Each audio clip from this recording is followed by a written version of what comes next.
Welcome to food.green.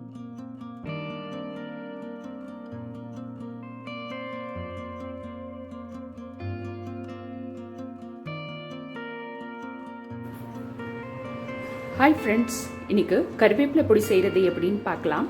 இதுக்கு தேவையான பொருட்கள்: கருவேப்பிலை 2 கைப்பிடி அளவு. கருவேப்பிலையை நல்லா கழுவிட்டு நிழல்ல 3 மணி நேரம் நல்லா உணர விட்டுடுங்க. அதில் உள்ள ஈரப்பதம் எல்லாமே போயிடணும். 2 காஞ்ச மிளகாய், 1 டீஸ்பூன் மிளகு, 1 டேபிள் ஸ்பூன் தனியா, 3 டேபிள் ஸ்பூன் உளுத்தம்பருப்பு, 2 டேபிள் ஸ்பூன் துவரம்பருப்பு, சுக்கு ஒரு சின்ன துண்டு. இதை நல்லா பொடிச்சு வச்சுக்கோங்க. இப்போ எப்படி செய்யறதுன்னு பார்க்கலாம்.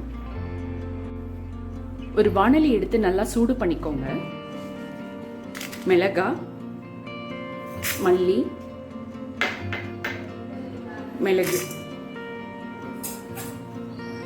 இது மூணுத்தையும் ஃபர்ஸ்ட் நல்லா வறுத்துக்கோங்க.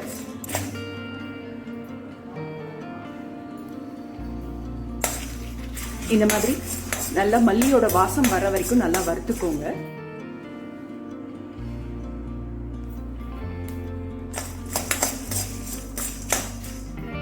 இப்போ எடுத்துடலாம்.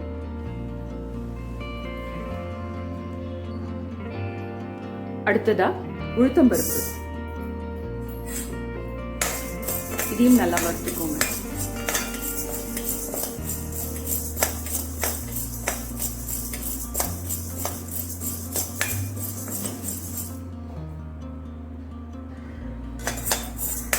உளுந்தையும் இந்த மாதிரி வறுத்து எடுத்துக்கோங்க.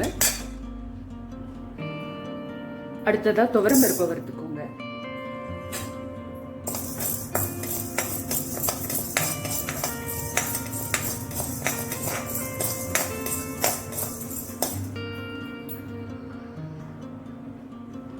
துவரம்பருப்பையும் இந்த மாதிரி வறுத்துக்கோங்க.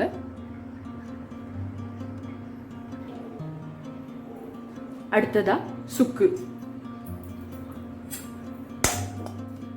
இது லைட்டா பண்ணா போதும்.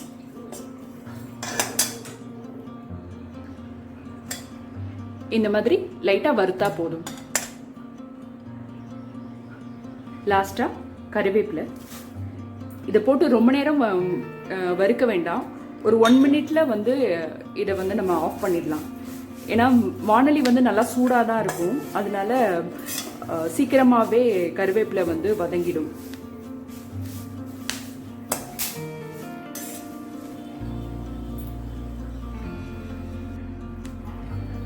கருவேப்பிலை இந்த அளவுக்கு வதங்கினா போதும். ஆஃப் பண்ணிடுங்க ஸ்டவ்வை. இந்த மாதிரி எல்லாத்தையும் நல்லா வறுத்து வச்சுக்கோங்க. இது நல்லா சூடு ஆறட்டும். ஆறுனதுக்கு அப்புறமா தேவையான அளவு உப்பு போட்டு மிக்சியில நல்லா ஃபைன் பவுடரா அரைச்சு எடுத்துக்கலாம். இந்த கருவேப்பிலை பொடிக்கு நல்ல ஒரு ஃப்ளேவர் அண்ட் அரோமா கொடுக்கறது சுக்கு தான். அதனால மறக்காம சுக்க சேர்த்துக்கோங்க. இப்போ சூடு நல்லா ஆறிடுச்சு. இதை நம்ம இப்போ மிக்சி ஜாருக்கு டிரான்ஸ்ஃபர் பண்ணிடலாம்.